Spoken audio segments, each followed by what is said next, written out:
Well, that was my first battery failure. That I don't know. These are supposed to be charged in 15-minute things, which the Varta ones, which were quite good. And these are Varta as well, but they're slightly different make or model or something like that. So yeah, I'm going to put the camera down. Sorry about this, fellas. But yeah. Oh well, I suppose we got one memory card out of that. So we might just get 3 memory cards out of this one today. I don't know. Anyway, we'll see how we go.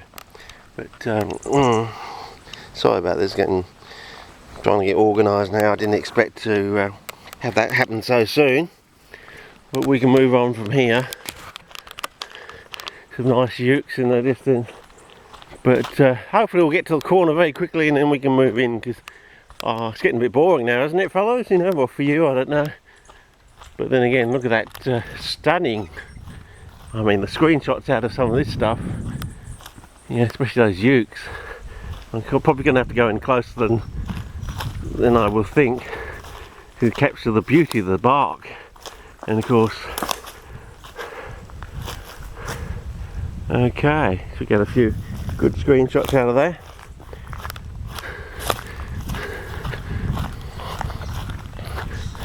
But yeah, you wait, that bark, when you get a bit of rain on it, you know, later on in the season, oh, it's just gorgeous, you know. And we do even have eucalypts which are a bit like the, you know, the European strawberry tree sort of thing. Has bark a bit like the strawberry tree, you know. That's a tree member of the Ericaceae family. You know, in other words, it's an ericoid one that's the size of a tree, known as the strawberry tree. Has absolutely wonderful bark on it. And yeah, we have a species of eucalypt that has similar sort of very colourful bark. There's a few JPEGs floating around Facebook, or have been over the last year or so, so look out for them. Worth a look anyway. Worth a grow if you can get your hands on one, or some seeds of one. And they grow pretty fast, so you won't, you know, I mean, within a decade you'll get something to look at anyway. So you don't have to wait too long.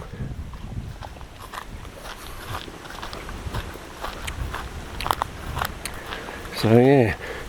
Oh, here we go. We're going down. That's always a good sign, because water's going to flow down, doesn't it? So you never know what's at the bottom. Bit of a poolish of water, or at least later on in the season anyway. So and hopefully when we get to the bottom, maybe we'll be turning left and we'll get to this interesting or Google map vegetation that looks interesting. It's like a line of a particular type of green. It's probably just a line of acacia thorn bushes, I think, but it's somewhat of a highlight at that end of the triangle.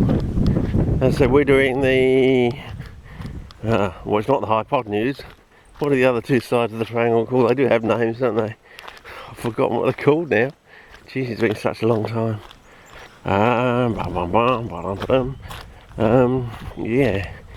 Well, you can't just call it the opposite side and opposite over the hypotenuse, and what's the other one called? The adjacent. Oh yeah, okay, the adjacent over the hypotenuse. Okay.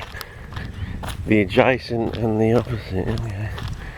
Now, I'm sure the opposite must have an ulterior name, probably an ancient Greek name or something. You know. Okay, well, this really is going to get there. It's going to be quite a climb back up if I take that route. So I don't think I want to take that route. Well, that is a nice blue gum, young blue gum. So yeah, Gideon's probably going to say this is just as boring as the kangaroos, you know.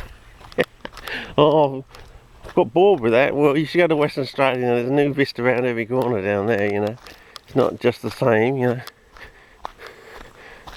So, and we've got other vegetation types. You've got the mulga and the mallee and things like that, and then you've got all the different types of forest over in Western Australia.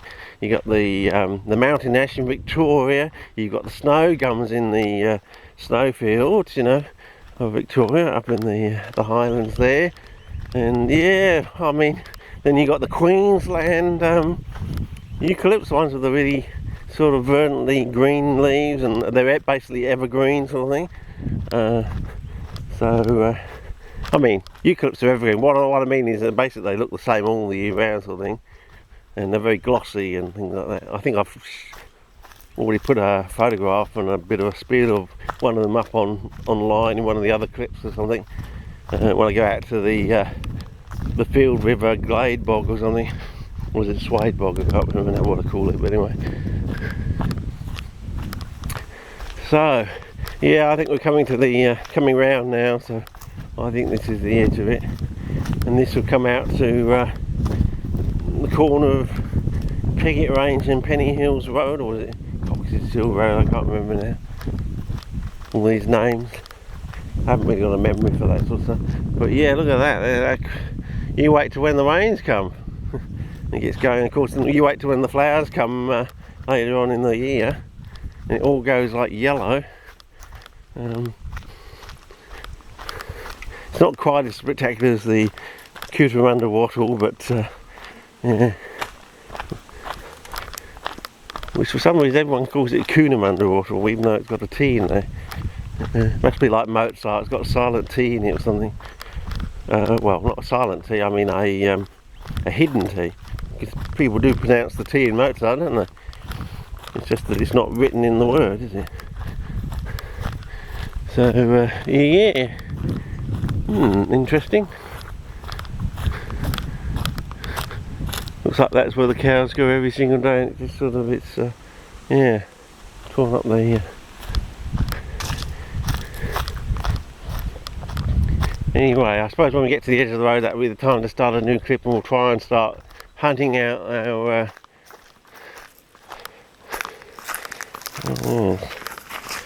we'll start hunting out some of our inner pathways up here or something. And I've got some sort of stick in my left crop that's come through one of the holes in the top and snapped off.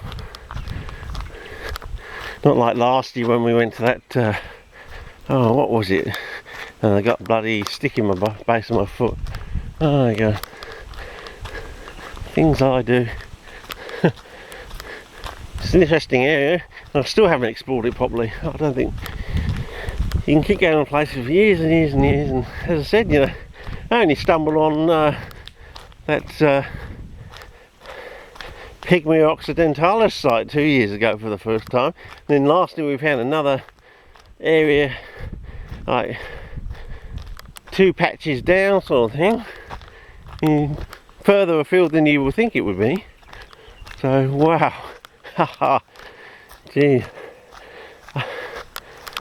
well, ups and downs. So the water's coming down from up there, and then it's going to go down here. You might have a bit of a swamp somewhere down here if it doesn't tail off into something else. Another one. Yes. Maybe this is how. Oh, maybe this is the central bit. If it would be wiser to walk along there and back into it, sort of thing. But we can get to the area that I came to, and have been coming to on a reasonably regular basis. Yeah, I'm sure I've got footage of it. And so I don't really want to go through all my VHS cassettes to either, one, be disappointed that the footage isn't on them,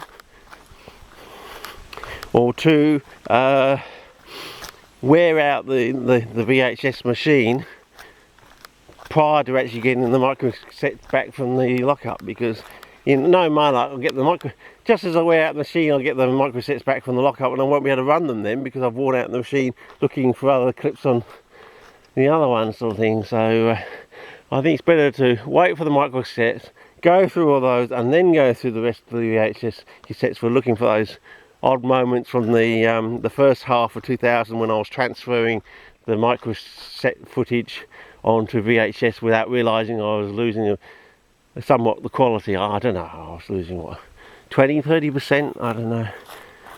It wasn't quite, you know, half, you know. But you know, I was losing some quality to it, but without realising it. You know.